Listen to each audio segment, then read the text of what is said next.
Hello friends, and welcome back to Stories About Entitled People. Let's start today's video with a story about sweet, instant karma on a train journey from Glasgow to London. Imagine planning a perfect train ride with a pre-booked window seat, only to find someone else has taken your spot. Steal my seat? Enjoy getting soaked? I, 27-year-old female, was on a 5-hour train journey from Glasgow to London for a work conference. My first one. Yippee! It's also worth mentioning that it was sweltering hot in Glasgow that day, and I was lugging around a giant suitcase. I felt like I was going through early menopause. No joke. However, lucky for me, I'd pre-booked a nice window seat in an air-conditioned filled carriage with a table to lay out my snacks and a socket nearby for my laptop to watch Netflix. Sorted. I get onto the train and it's already packed. After everyone else has scrambled to get on first, I hop on and store my suitcase away. I already have the plan in my head that I'll do work for the first hour, watch Netflix, maybe nap and read my book. A perfect journey planned. As I make my way through the carriage, I'm checking my ticket and then double-checking as there seems to be a man in my seat. I'm Scottish, so I can be pretty upfront, but I'll always be friendly about it. I go up to my seat and ask the man, "Are you wanting the window seat?" The man looks up and says, "Oh, did you book this seat?" There's literally a reservation symbol next to the seat number. No problem. He just probably missed it. Me. "Yeah, that's my seat." Man. "Oh, right. My seat's just over there. I booked a window seat, but as you can see, there's no window." I look over. He's correct. No window and no big middle table. However, do I look like train staff? No, I'm a sweaty little girl just looking to sit at the expensive space I booked for a long butt journey. Me. "Yeah, I see that." Man. "I really like to see out the window on a journey, so I chose this seat instead." I paused for a minute. No need to make a ruckus. I was happy enough to let him have the window seat. I already had my entertainment for the journey, and it didn't include looking out the window anyway. Me. "Okay, no problem. I'll just sit here." Man. "Okay. No, please or thank you." "Okay, no problem. Honestly, at this point, I just wanted to sit, so I didn't give two craps. It's just a seat." I sit my sweaty butt right in the seat next to him, and he seems annoyed. His bag's on the table, so when I get my laptop out, it's hanging off the side of the table. He notices and doesn't move his bag over. Whatever, I'm in a good mood and make it work. About an hour and a half into the journey, I sneeze twice. He looks at me absolutely disgusted. Usually you'd ignore someone looking at you in disgust, but I'll always make conversation to lighten the situation. Me. "That'll probably happen a lot. I have allergies out in full force today." Man. "Okay, as long as it's not a cold, you can sit there." Me. "It's not a cold." Man. "Yes, and as long as it isn't, you can sit there. I'd rather not get sick." What a cheeky B-turd. He's sitting in my pre-booked seat and telling me he's allowing me to sit next to him. Okay, now I'm annoyed. A few minutes later, the train driver makes an announcement that they'll have to turn the air conditioning off for the rest of the journey as they're having some issues with it. I've cooled down now anyway, so I'm all good. I notice a few people behind me are getting up and moving their luggage as the air conditioner starts leaking onto their stuff. Just as that happens, I realize that the leak is coming right for us. He hasn't noticed yet, dumb butt. I turn to the man. Me. "You want to sit here? I'll go sit at your seat. 26B, right?" Man. "Oh yeah, that's it, if you're sure." "Now you're asking me if I'm sure I want you to be in my seat and I'll go to yours? LMAO. I nod and smile and move to his seat. It's a cozy two-seater with a pull-out table, sockets, and a portion of a window, but I don't really care. I'm living my best life being away from that man. 20 minutes into eating my snacks and enjoying the drama on my show, I hear some commotion going on behind me. I look back and he's wiping down the table that would have been mine. He's complaining to other passengers and having to run to the bathroom for toilet paper just to save his book from the leak. He had to do this every time the train stopped, as the movement would create a waterfall right onto his table. He couldn't even move seats because the train was now full. Even the seat next to me had someone in it. This was an absolutely delightful scene. We finally arrive in London. I step off the train, sweat-free. I just watched 3 more episodes of Below Deck. I ate my snacks, and I'm also dry from air conditioner juice. He comes off and looks like an angry, soaking, wet rat. This is just delicious. Whenever you're having a bad day, you can trot this memory out for a laugh. And And our second story.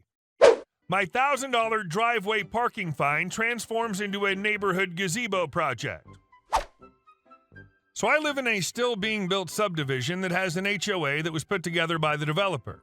Once all the houses are finished, we're going to start our own HOA, and most of the people in the neighborhood are pretty on board with basic rules and nothing too outlandish. Have whatever mailbox you want as long as it's legal. However, we currently are living under the shadow of the developer's HOA.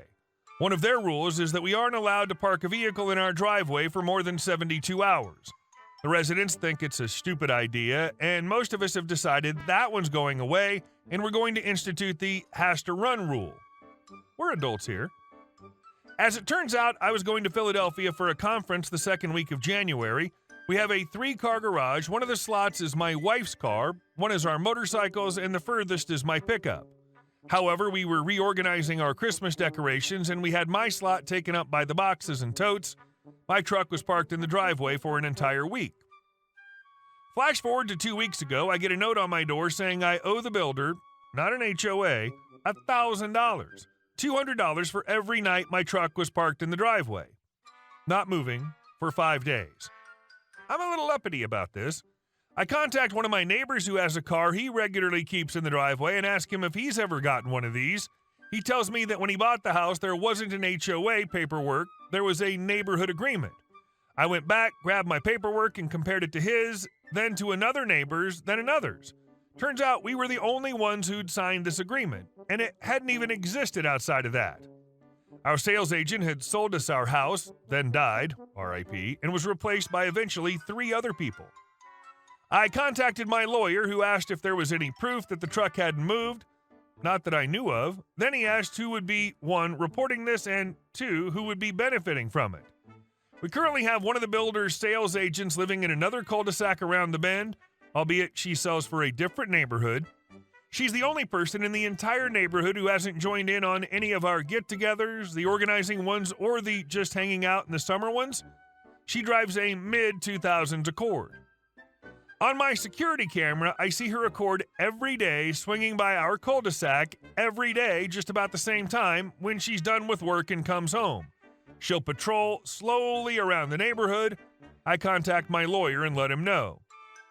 He writes a beautiful letter telling the builder that, according to the county where I live, HOA rule violations need to be paid to an HOA, not a builder, that the document that I signed doesn't say I need to pay the builder, so I will therefore be paying the HOA, which doesn't exist, $1,000 for use in improving the neighborhood.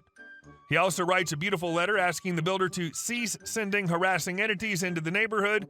In other words, she can't call out anything she sees on me because I'm the only one they can nail.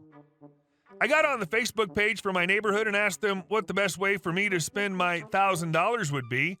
15 of them joined in with some money, and we're buying a floating gazebo for one of our green spaces. And our next story. Some Karen decided to report me to the manager because she thought that I was screaming at a customer, but I as well was a customer. Me, OP, M, manager, E, employee, F, friend of a friend. So this is more of an indirect, I don't work here lady. Side note though, I tend to cuss a lot in my speech, and I don't even realize that most of the time. But anyway, now to the story. So for a little bit of background, I work as a security officer / guard. I'd just gotten off my shift, and I was still in my work clothes when I decided to go to a certain safe store on the way home to drop off some bottles and cans and pick up some orange juice. As I was going into the store, I noticed a friend of a friend standing by the entrance. I decided to talk to him for a little bit, and then I entered the store. A couple minutes go by, and I'm doing my shopping when all of a sudden the manager walks up to me and starts yelling at me, "Are you the one that was screaming and cussing out that one dude up front?" I sit there confused with the dumb look on my face for a couple of seconds, and then I realize when I was talking to F, there was a lady, Karen, that was going to walk by but turned around, and I didn't think twice about it. She was referring to me and F. I say to her, no, I was talking to F outside, but I wasn't screaming or yelling. F and E is now standing next to M, looking as confused as I am. F says, "We were just having a conversation, so I'm not sure what you're talking about." M says in response, Okay, well, some lady, Karen, just reported that the store security guard and a homeless person were just screaming and cussing each other out in front of the store and that she was scared for her life. F wasn't homeless, he just kind of looked homeless. I responded with, we were just having a conversation. Maybe we were a little loud, but I wouldn't say we were yelling. F says, yeah. M responds with, okay. She did seem kind of like she was exaggerating, but anyway, I'm going to try and find out what's going on. Then M walks away. E asked us, were you cussing by chance? F says no. I say, crap, I don't know. E says, you just said crap. I know what happened. We have a regular customer that comes in that's very against cussing. I can't mention why she's against cuss words in the subreddit because of the rules. I just start dying laughing because all this confusion and bullcrap was down to the way I talk, although F and E were not as amused, but they blew it off anyway. After that, I finished up my shopping and went home. If it's not clear enough, look at the 5th paragraph to find where the Karen shows up. Also, for those of you that are confused as to what Rule 9 is, Rule 9 states to avoid talking about politics and religion. You can probably guess which one Karen falls under. WTF, why did the manager come and try to berate you? I'd have told him where to go. You're a customer and he was being incredibly rude to you. And our last story. HOA Wars. I had to get aggressive towards the HOA hag Nazi that used to stalk our old neighborhood. The HOA kept harassing me for vehicles parking on my lawn while I was on business trips, and I had to remind them that they weren't my vehicles, and I can't control what others do when I'm not home. Then they continued sending me fines for unkempt property because my neighbor's lawn crew wouldn't mow the incline between our properties, which was technically not even my property. Another time I got a fine for letting in too many people in the community pool. There were RFID cards for entering the pool area, except I never actually got mine and didn't want to touch that Band-Aid urine swamp. I was always calling and fighting these morons. One summer, I had enough with the poor drainage issue. These anthill cookie-cutter sardine can crap-built neighborhoods are typically excavated out without much thought in terms of proper drainage. It's a very common problem that the developer ignores and lets the homeowners deal with. I got sick of my backyard turning into mud every time it rained, and the water would build up against our foundation, so I built a short retaining wall on one side and graded the side against my house and extended the patio bricks out to help keep the water from pooling up. It was a weekend project with some simple rented equipment and 2 buddies helping out. No permit needed. And I made sure it didn't violate any of the 10 billion rules in the HOA handbook. It turned out looking beautiful and improved drainage so much that the grass grew better in our yard and our neighbor's yard. A few weeks later, I noticed someone walking around in my backyard looking in my windows. It was the angry HOA narc, some retired woman who would walk around and inspect everyone's property to send complaints to Berkshire Hathaway. I walked outside and asked her what she was doing. She said, I can be here. I'm with the HOA. No, you're trespassing, lady. Get off my property. She started rattling off all the violations. I had enough and said, look, you can either get off my property or I'll remove you from it. She gave me this nasty, scrumpled up frown and said she'd call the police. I said, oh, I'd hate for you to do that and not have a reason. Give me a sec. I went inside, opened the nearest window, and racked an empty shotgun. She left in a hurry. I called BH and asked if they condoned people trespassing on my property without asking for permission or stating a reason. They said, absolutely not. We'll address this with her. She should not be doing that. A few weeks later, I saw her going through my neighbor's yard. We moved not too long after that. Hey guys, thank you all for watching the video. I'll see you in the next one.